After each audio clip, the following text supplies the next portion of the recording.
Hey, hey, hey.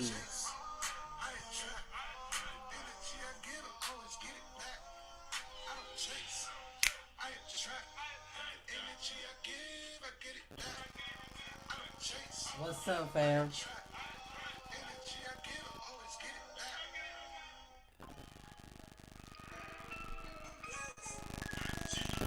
All right, fam. Running a little bit behind, but we here. We here. If you come in the room, like this live, share this live. Hey,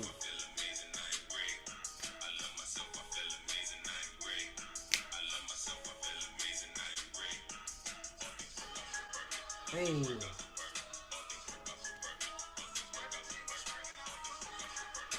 All right, fam. We are getting into our book.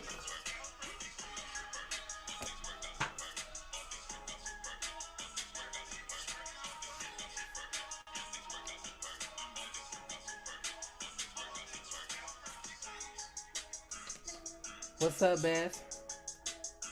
How are you, fam?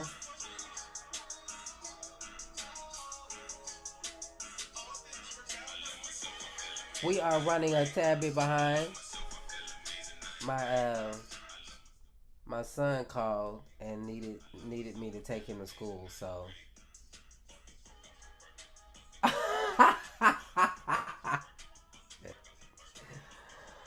we sending you nothing but love. Nothing but love. So do me a favor. Oh no! Don't flip out today. Don't flip out today. So if you are here for the first time, please let me know where you're tuning in from. To help and assist in getting the algorithm up out. Hey, money, the best. How are you? So we are in our book, Astrology and the Moon, and we've been doing this for the last almost 2 weeks now, just incorporating this into our work to use it as a tool for personal development. And so yes, so we're gonna get into it. And like I said, forgive me for running behind today. I was getting prepared to go live, and then my son called and needed me to take him to school. So you know, we just moved some things around so that he could get to school, and I appreciate everybody's patience. And so here we go, fam. So we've been reading about the astrology of the moon. We've been having these conversations for personal development, with this understanding that we are here for a purpose. I was watching a video yesterday and she said something so key. She said something in the regards to we are here on contract. We don't know how long, but we can look at the stars to really gauge like what life are we supposed to be living? What kind of life are we supposed to be living? And that's how we brought into the moon in astrology. So I'm gonna run it back for those that are new here. Welcome. I just want to bring some things into your hearing so that you know how we roll. We're not using it to predict the future, but we are using it as a tool to assist and support us when things come about. All right. So, and we're reading from Astrology of the Moon, Amy Herring. And if you're here, if you could tap that screen and share this live, because we are running behind. The algorithm might be a little off. And so I appreciate each and every one of you for assisting us in getting this out for those that might need this information. So something that Amy Herring shared with us that I rock with was just sharing the best use for this astrology. Astrology's best use is not categorizing or classifying, but direction and prescription. Hey, Peyton. Hey, y'all know. Our entire understanding of our chart opens up when we look at it not from perspective of what we already are, but what we are becoming. The chart is our prescription, suggestions for how to live a more fulfilling life. So when you look at your chart, especially when you look at your moon sign, it gives you assistance on how to self-care or be an advocate for self, how you navigate your emotional space. Okay? All right, so let's get in directly into it because we went through all the moon signs, and then yesterday we started talking about the houses. So if you don't know where your moon at in regards to your house, then another layer to this is finding out what house your moon is in. So, with that in mind, let's go back to the first house. And we're going to be talking about self-sabotage through the houses.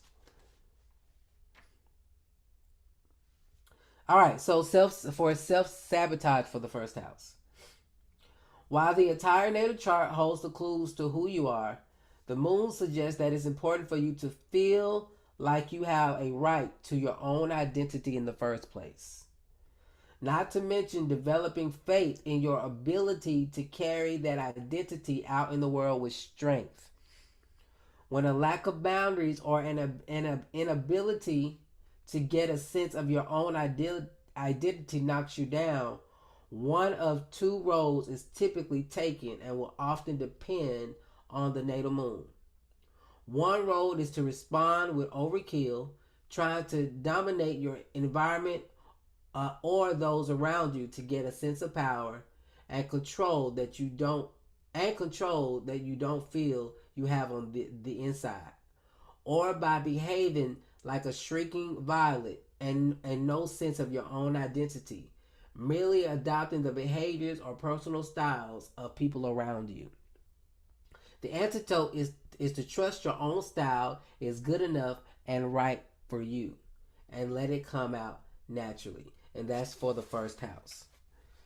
So basically, when you have a lack of boundaries, you'll run a rampage or you'll shrink, and that's for the first house.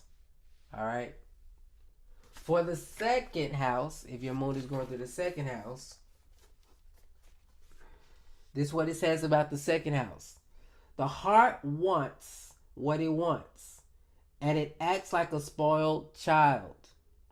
Preoccupation with material objects and wealth and impulsive spending are often an attempt to chase away or cover up insecurity and negative feelings. So it sounds like if your moon is in the second house and you are in that energy of self-sabotage, you could become a shopaholic or shop just to numb the pain. There's nothing wrong with wanting material comforts, and they're a great way to take care of yourself because of a tangible nature of this earth house. But when there are a substitute for the kind of comfort your heart is really craving, you can go down the wrong track and feel even more down or insecure than you were feeling in the first place. So again, the second house, if your moon is in the second house, then just watch for that. If you are trying to medicate by the money that you have, then that is a sign that you need to reel back and go into other supportive practices. Like with your moon in the tires in that second house, it will be around comfort. Things that bring you comfort, like your home or being in your home. Things of that nature. Okay? All right. For the third house, your moon is in the third house. The third house represents activities. Let's see. I'm sorry. The third house does represent activities that have to do with learning, observing, and communication in all forms, even including the machines and gadgets that facilitate these things. But when it comes to self-sabotage, let's see.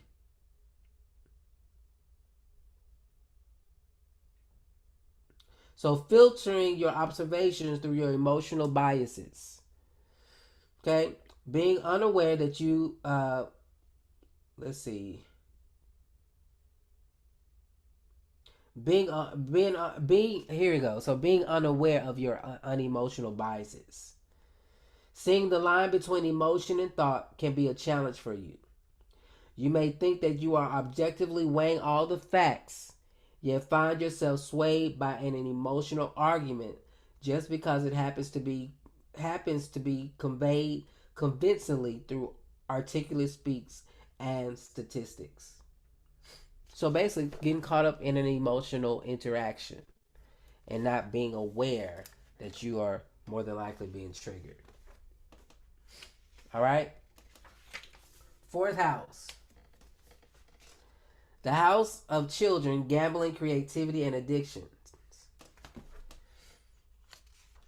In this house, self sabotage, it says, in order to be able to give your heart to the moment and experience that joy, you have to allow a direct desire from your heart to prompt your immediate response. But compulsiveness can be a side effect.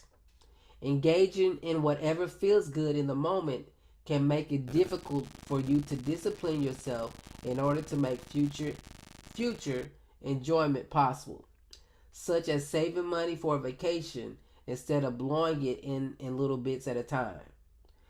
When your moon,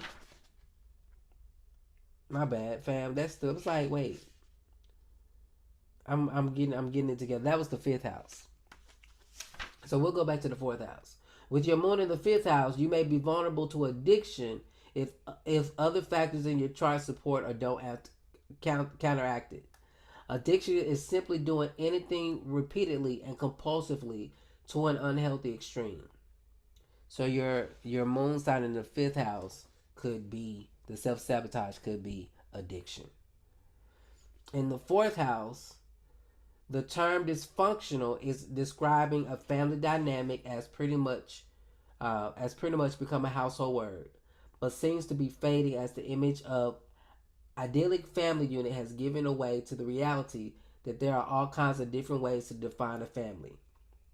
Still, our early environment certainly appears to have a strong influence on our orientation to the world, ourselves, and our relationships. With your moon in the fourth house, you can battle with the old programming and issues that have such a grip on you that it's difficult to sift out who you are and who you can become from what you were taught about yourself. So your moon in your fourth house gives the energy of being navigated by an old belief system. And when you're doing that, you're in the energy of self sabotage. For those that have your moon in your fourth house. Do you guys know where your moon is? My moon is definitely in my 12th house. So do you know where your moon is? And if you don't know, my recommendation is to get a natal chart read. There are free websites. You have to know your exact date, time of birth. So that's just um, for you, okay? And it's going to tell you. Okay, Rita, do you know your exact time of birth? Do you know your exact date and time of birth?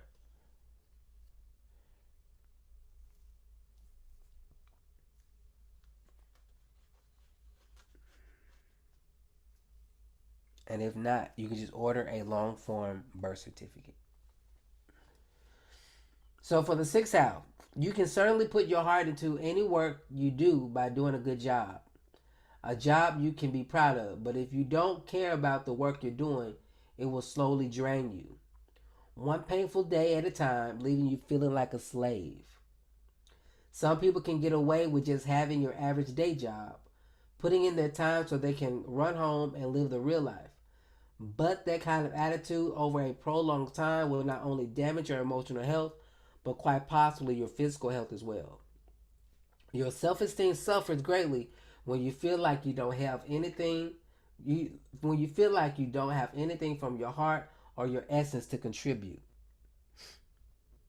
The antidote, of course, is to take your desires seriously and realize you've only got one life. Sometimes,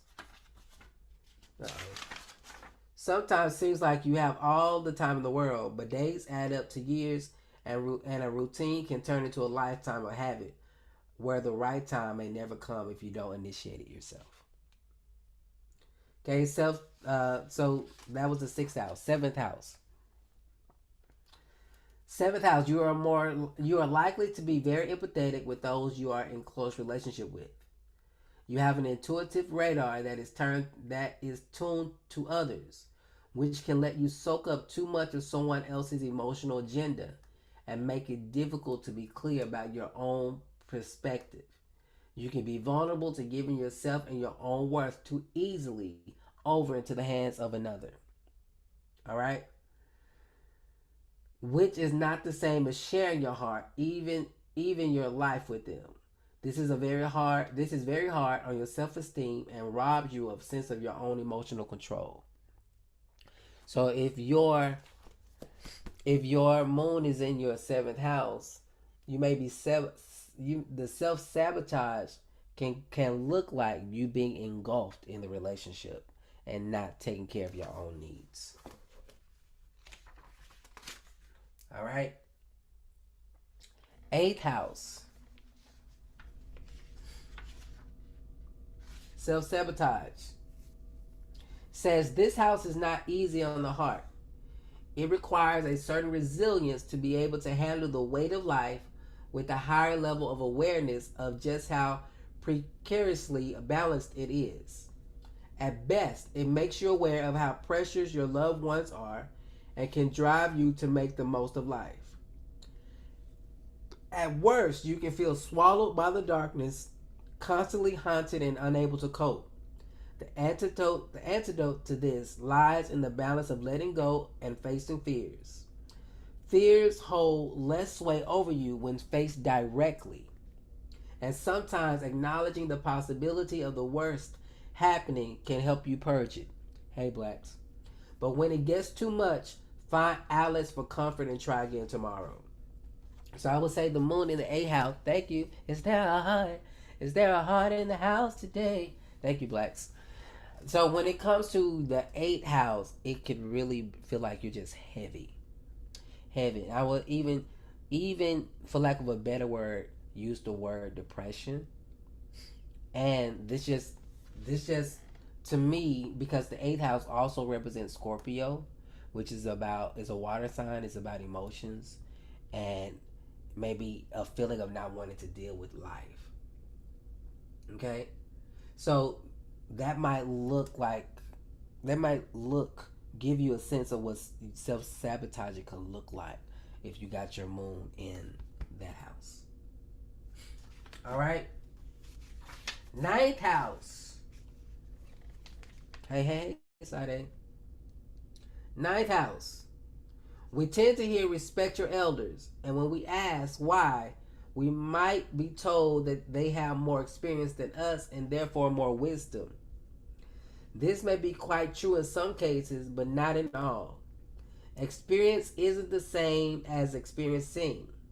It is the process of expanding and changing that feeds your heart, not the static knowledge itself. The surest way to sabotage yourself and undermine your happiness is to cling to a particular truth or golden discovery that may have opened your mind and heart years ago, but is now fading as your heart longs to keep growing, but you stand still. Knowledge and truth are ever-changing things. Carry them lightly in your heart, lest they weigh your spirit down. So if your moon is in your ninth house, if you are tied to your way of thoughts and not be willing to open up, you could be in a space of self-sabotage. And again, family, we're just going through the houses, talking about ways that you could be self-sabotaging. So again, look at the house that your moon is in to get more clarity. All right, with the 10th house, self-sabotage. With your heart in this very visible house, it's easy to get caught up in what others think of you. Come on. Even if they don't know you well, judgment from others, good or bad, can affect you. And if you let a concern with your status or being well thought of fuel your decisions, you will wind up being very successful at the wrong thing and hating every minute of it. You will suffer if your heart is not fed in your work, however you define the term, and may feel like a fraud. Just a person in the right place at the right time, or a warm body to take up a spot that isn't meant for you. So, with your moon in the 10th house, be careful of the attention, how you're taking the attention on from people. Good, bad, because it could be good and you live on that and you don't know how to validate yourself. Or you can take it and use it in a way that criticizes you to the point to where you how do I want to say it? You take the feedback, the negativism, and you make it your own. And you don't know how to decipher. All right? 11th house.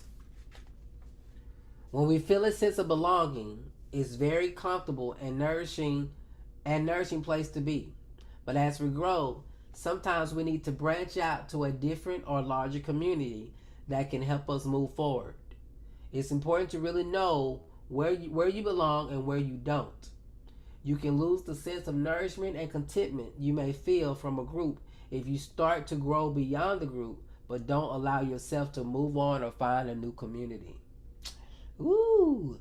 A group's strength is the contribution of its members, but if you drift along with the flow as silent dead weight, you can lose yourself in the greater will and direction of the crowd and end up feeling lost instead.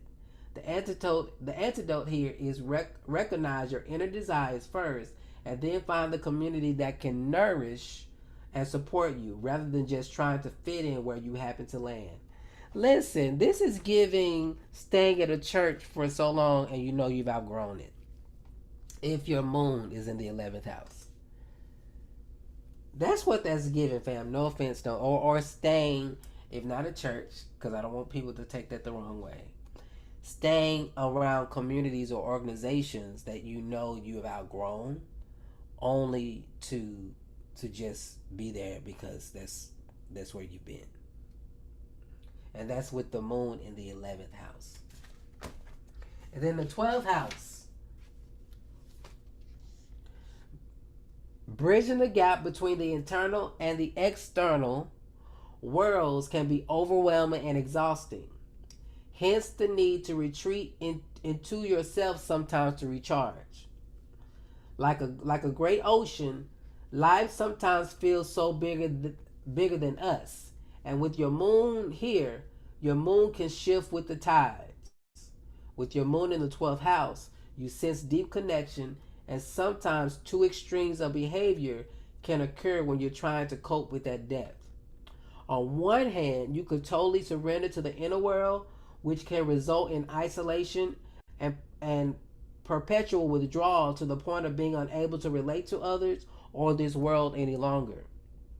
In extreme situations, the ancient 12th house or association of institutions comes into play.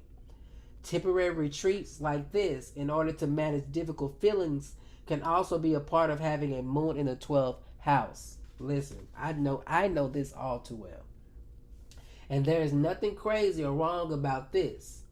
It's never returning from Wonderland that is the problem, like when you retreat and don't want to come out.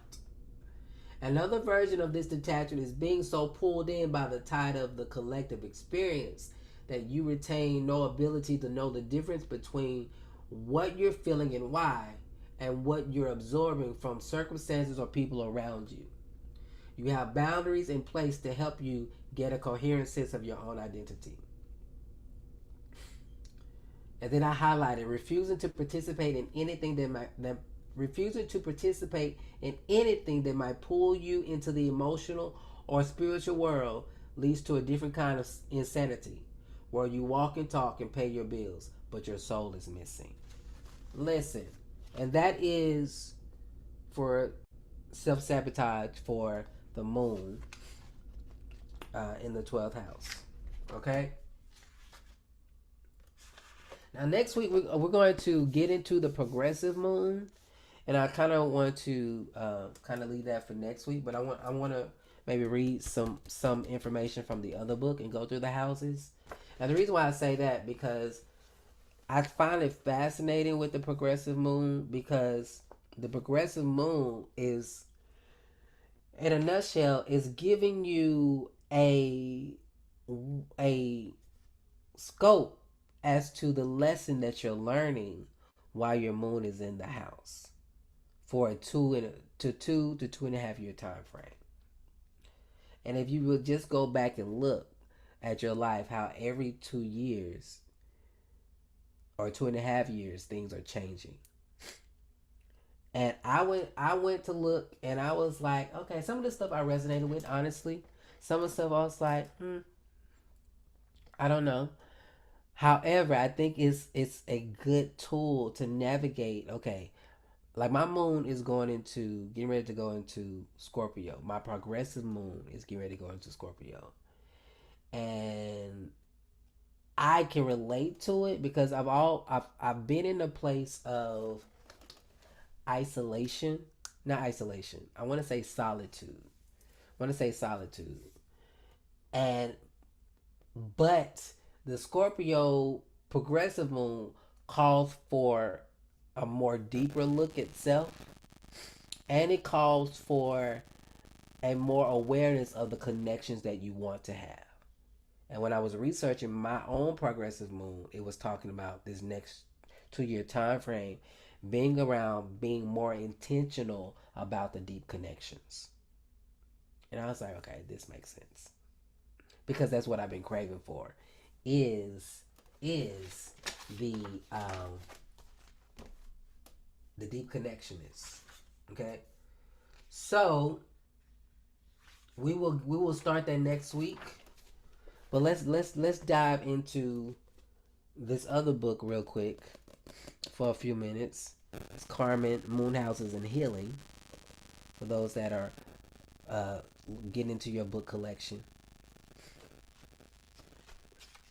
And let's just go through it.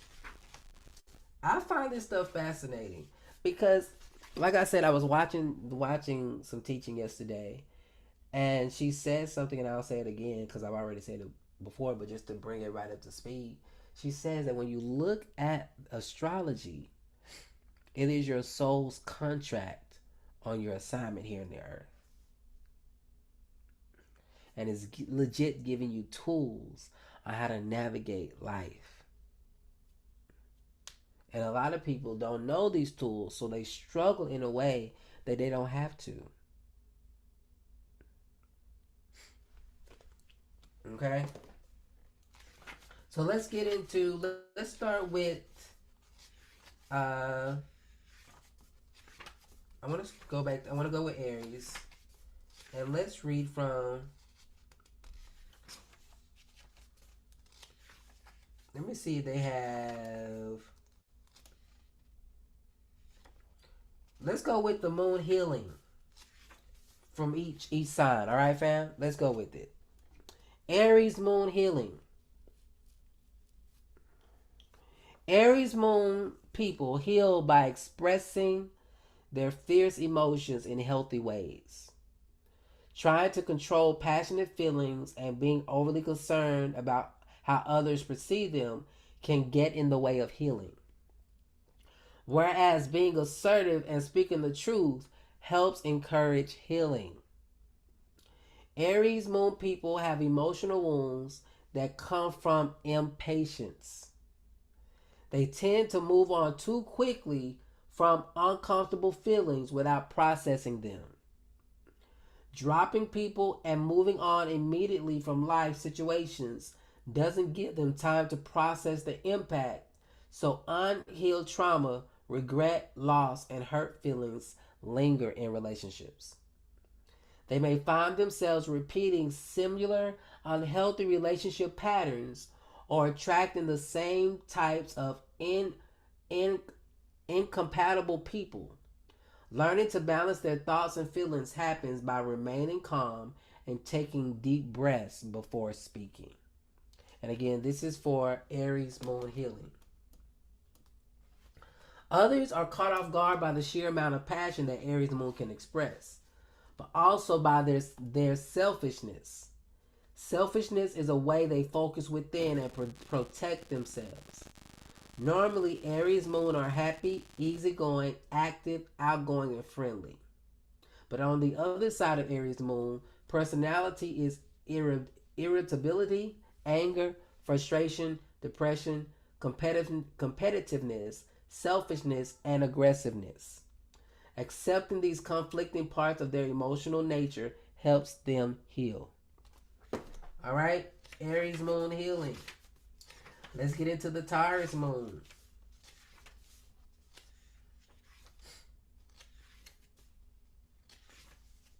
Taurus moon healing. Taurus moons heal by expressing uncomfortable emotions in peaceful and loving ways.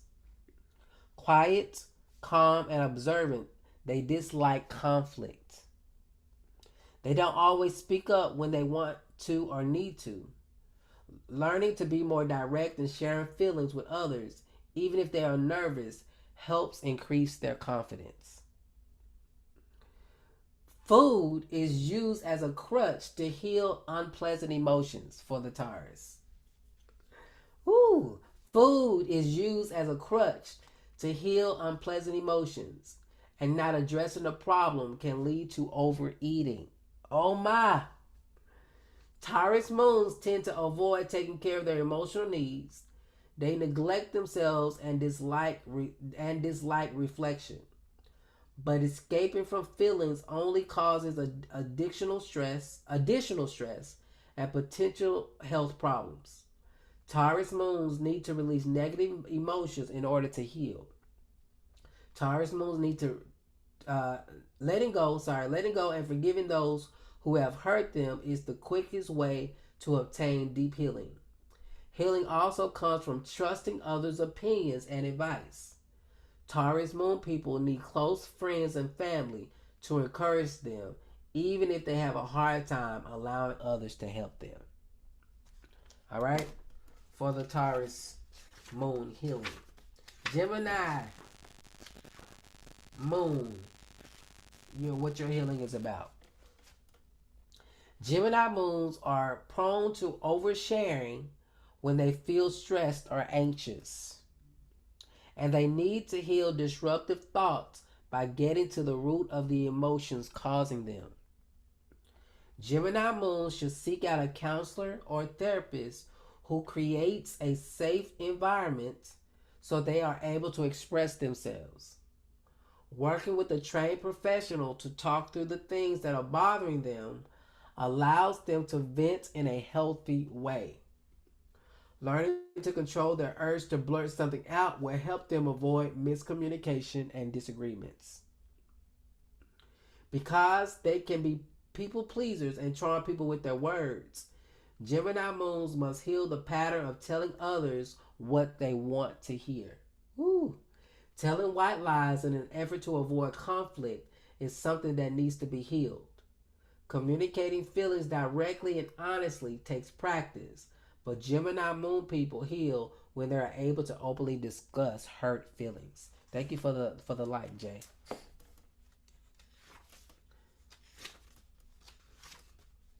All right, Cancer. Cancer moon healing. Cancer moons heal by spending time alone in solitude. Taking time to reflect on their emotions help them move forward from loss, grief, tragedy, and change. Writing and journaling can help them expunge traumatic emotions from their body. Family karma and past life cycles related to nurturing and mothering impact Cancer moon's healing. Releasing old wounds and disappointments caused by people they cared about is important in order for Cancer moons to truly heal. Adjusting current emotional expectations for their family spurs healing and growth. All right, family? So that's for the Cancer. Releasing old wounds and disappointments caused by people they cared about is important for Cancer moons to truly heal. Adjusting adjusting current emotional expectations for their family spurs healing and growth. Oh my. All right. Let's go to Leo. What say ye, Leo, for the healing? Hey, Trek. Welcome back. So, Leo moon healing. Leo moons are known to brag and highlight their own achievements. They do this when they feel insecure or aren't getting adequate attention. Woo. Flattery and kind words are what Leo moons crave most from others. If people in their lives are unable to do this, they feel hurt and ignored. Their need for praise pushes people away and can cause tension in relationships. Oh, okay, that's what's up. If people in their lives are not able to do this, they'll feel hurt and ignored. Their need for praise pushes people away and can cause tension in relationships. Status and power should not be the focus of their life. They heal when they can shift their focus onto finding an inner sense of satisfaction. Ooh, listen, this is hitting home because I know Leos and listen. Okay, anywho, Leo moons. And this we're talking about your moon sign. Beth, you feel me? You feel me, Beth? I'm just saying, Leos, if they only knew when they are in that space of wanting the room for themselves. You hear me? But often you can't really tell a Leo moon in that moment because they are so absorbed in the attention that if you try to make it not about them, then they make it about them. Okay. And those that got a Leo moon, just listen. You know, there's no heat, no judgment. This is just something that we all get to experience of you. That we are also learning on how to heal our own wounds. Come on. Leo moon's relationship often suffer because friends, family, and coworkers feel they aren't listened to. Forgive the laughter because I'm this is resonating because when I've experienced the Leo, this is what I feel like you're not listening to me. But anywho, Leo's moon relationship often suffer because friends, family, and coworkers don't feel they're listened to. They can make others feel inferior when they refuse to acknowledge other people's ideas have value. Letting others be recognized and making an extra effort to give other people credit will create healthy relationships. Leo moons heal when they learn to be humbler. Oh, I'm laughing, but I'm not laughing. Leo moon heal when they learn to be humbler. Acknowledging mistakes and admitting when they are wrong will help heal relationships. For the Leo moon, and I think that might cross over. I think for me, this is how Leo moons heal. But I feel like if Leo is your sun, then you are evolving into this person that recognizes others, that doesn't have to have the spotlight, and can use your gifts in a way that honors yourself without the validation for other people. Cancer moon, that's what's up. Thanks for sharing. All right, Libra moon. No, sorry, Virgo. Virgo moon for the healing. Let's get into it for the healing. Virgo moon healing. Virgo moons are excellent in healing other people and are able to alleviate others' emotional pain. Natural counselors and communicators, they offer wonderful advice to those in need and have a calm, healing presence. Taking care of others helps them heal their own inner wounds. Ooh, I love this stuff.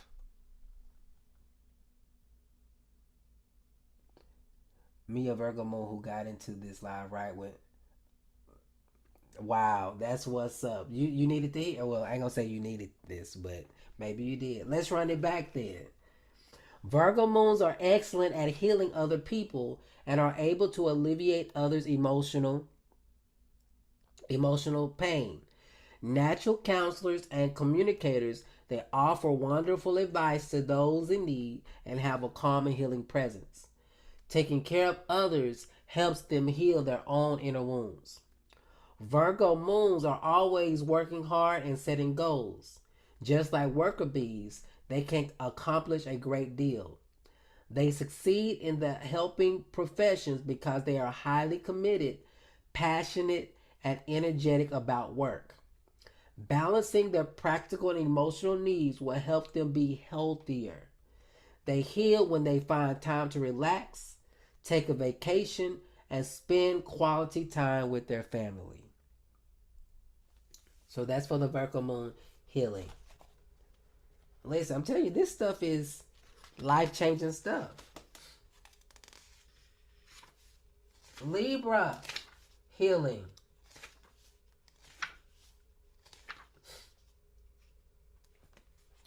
For the Libra moon. Libra moons heal when they find a relationship and develop intimacy with someone else. I can dig it. But developing healthy relationship patterns is crucial in order for them to heal. Libra moons tend to attract self centered and abusive partners. Oh my. Libra moons tend to attract self centered and abusive partners. Healthy relationships are based on mutual respect, love, affection, and friendship. Healing comes when Libra moons learn that friendship and trust are important than romantic passion. Picking the right partner is important for overall life satisfaction. Libra moons need true love, and when they find it, they heal all the wounds of their past. Sometimes Libra moons focus too much energy on their partner. They might even sacrifice their own emotional needs for the ones they love. It's important to fill up their own cup first. They're always helping others solve problems and disagreements. But Libra moons heal when they focus more on their own lives. Making themselves a priority should be the goal. Listen, Libra moon. And that's something to learn. Learning how to put yourself first, even in relationships. And that is a skill. That is a skill. But I believe when you're with the right person, you have conversation around that. Like making sure that your needs are met and their needs are met so that you both can be able to function in a relationship. So that the Libra moon is not overgiving. All right. Scorpio moon healing. We're gonna have to go back and really get back into this book because it has more information about the different ways to emote, to heal, to express. Scorpio moon healing. Scorpio moons heal when they can forgive and release the past. Scorpio moons heal when they can forgive and release the past. Giving people a second chance is not easy for them. Cutting people off and moving on without them is one of their coping mechanisms. But holding on to grudges and painful emotions can make them bitter and lead to pent up anger. Negative emotions will plague their lives if they don't learn how to forgive past hurt. Scorpio moons are intensely emotional and take things personally. Other people's words affect them deeply, so they are super sensitive to criticism. It's difficult for them to forget how others made them feel. They can hold a grudge and have a hard time forgetting how people treat them. When they realize that no one is perfect and people make mistakes, then they can heal for the Scorpio moon. Woo! Listen, Sagittarius.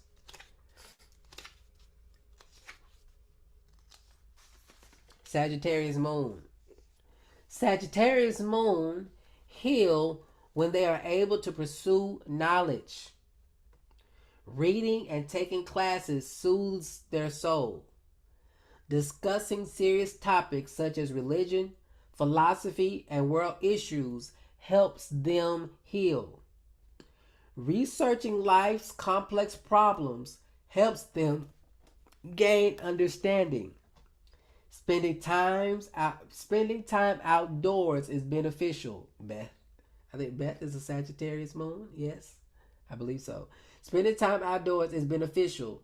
Hiking, rock climbing, and exploring caves can help Sagittarius moon clear their mind. Spending time in the forest, camping, and renting a cabin are good getaways for healing and reflecting. To feel balanced, they must nurture their needs for adventure. Exploring the world can be extremely healing. For the Sagittarius moon. All right. For the moon, Capricorn. Capricorn healing. Capricorn moons heal when they value their personal life more than their work life. Come on. Spending quality time away from work with family, children, and friends helps them find emotional balance.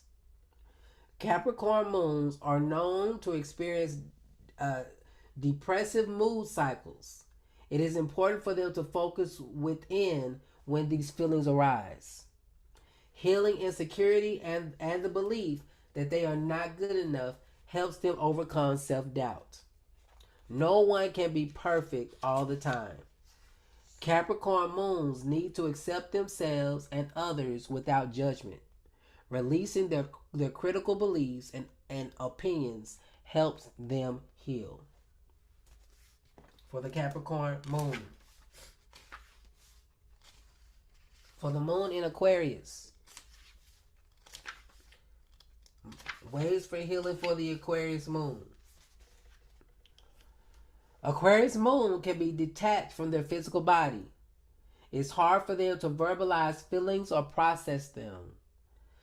They feel more comfortable using logic and intellect to solve problems. When they allow themselves to feel unpleasant emotions, they can heal many areas of their life. They need to stop avoiding emotions and pushing people away. Woo! Their need for autonomy and independence can prevent healing. When Aquarius emotions experience loss, they want to think it through to make sense of it. Grief has to be felt, and they need to allow themselves. To express emotions. As a mental sign, they overanalyze things, making them feel worse. Sometimes thinking does not help them solve emotional problems. Listen, Aquarius moons find practical ways to deal with crisis and change. Being part of a support group with others who have had similar life experiences would be beneficial. They need to avoid isolating themselves when they are struggling with emotional issues. Ultimately, change can inspire them and invigorate them. For the Aquarius moon. And then for the Pisces moon.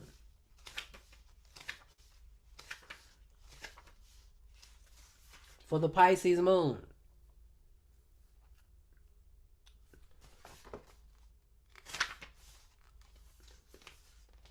Pisces moon healed by listening to music. Music soothes the soul and helps them relax. Being surrounded by art and expressing creativity are also healing. In order to work on themselves, Pisces moons need to ensure they have a peaceful and stable home life. Having a safe place where they can withdraw, think, write, and ground themselves is key. Spending time alone each day helps them recuperate, process their emotions, and recharge. When they feel overwhelmed or stressed, finding solitude and thinking positively can help them work through negative emotions. We were on the moon sign, Beth. You're Sagittarius moon, right? When they feel overwhelmed or stressed, finding solitude and thinking positively can help them work through negative emotions. Taking care of animals can also encourage healing. One of the most important things for Pisces moon is feeling a sense of purpose. They need to follow a spiritual path and feel connected to a higher power. Researching different faiths and beliefs can help them find greater meaning in life. They find comfort in the belief that everything happens for a reason, and believing that angels, spirit guides, and higher power are watching over them is soothing. Spiritual disciplines like yoga, prayer, meditation, breathing exercise, walking, and listen to music inspire healing. So that's for the ways of healing, and I resonate with this so deeply because I'm a Pisces moon, and this right here, even when I was reading this when I first got it, this is what set my soul free on this pull that I feel to be of service. The need to follow a spiritual path and feel connected to a higher power. They need, here we go, they need to follow a spiritual path and feel connected to a higher power. And also this line here, researching different faiths and beliefs can help them find greater meaning in life. And that's where it is. Like understanding your moon really allows you to tap into your feelings and what you feel, and getting to this intuitiveness that can really navigate and support in leading your life. All right, Beth, are you still in the room? Because I believe you have a Sagittarius moon, and I said your name out loud because I was like, this is Beth all day. This is Beth all day.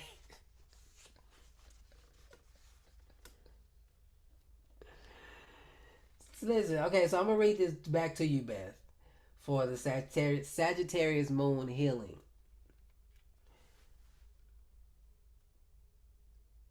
Oh, no worries. And I laugh because this is you. Sagittarius moon healing. Sagittarius Sagittarius moon heal when they are able to pursue knowledge. Reading and taking classes soothes their soul. Discussing serious topics such as religion, philosophy, and world issues help them heal. Researching life's complex problems helps them gain understanding. And then here it is. Spending time outdoors is beneficial. Hiking, rock climbing, and exploring caves can help Sagittarius moon clear their mind. Spending time spending time in the forest, camping, and renting a cabin are good getaways for healing and reflecting. To feel balanced, they must nurture their need for adventure.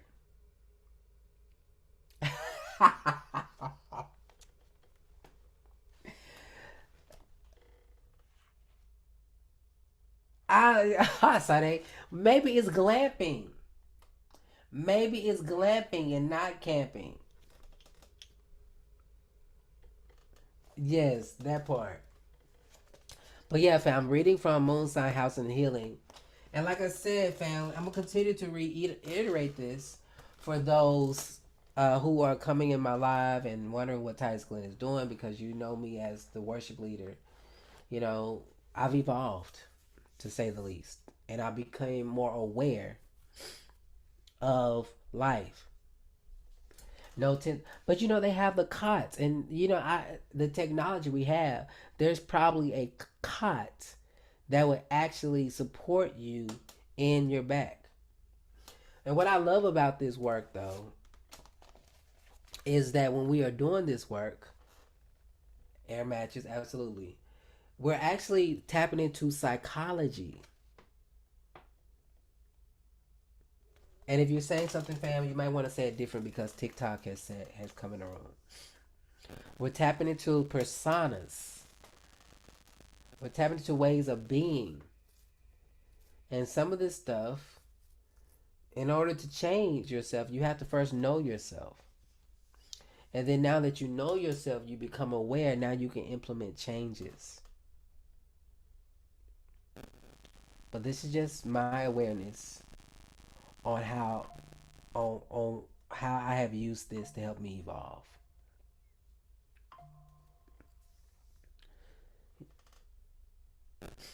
So yeah, fam. This is where the juice is. This is where the juice is.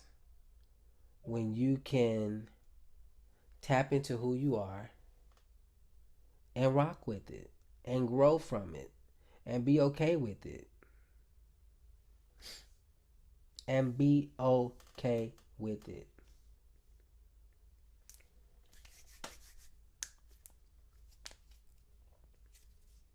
So, y'all have any questions, fam, for me?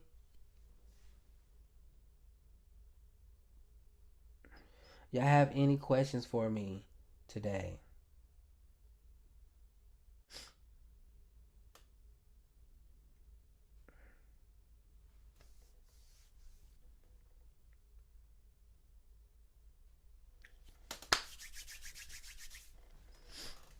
And thank y'all for your patience today. My son called, so I had to go take him to school, which is why we were a little late.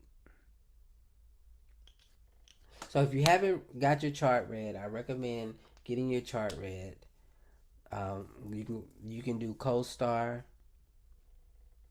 What other apps can you do? CoStar, Patterns. So these are tools that have helped me tap into my calling, be okay with who I am, and if anything, pursue purpose head on. And even with the Aries, because I'm an Aries rising, I'm learning to have an idea, but that doesn't necessarily mean I have to go full throttle. Because that Aries rising, those that know me. Sometimes I can have an idea and try to go head on. And it's in this awareness of self that I've dialed back to have an idea. Let this marinate. How do we get this in? And let it unfold as it should. All right, fam. Before we hop out, I'm gonna go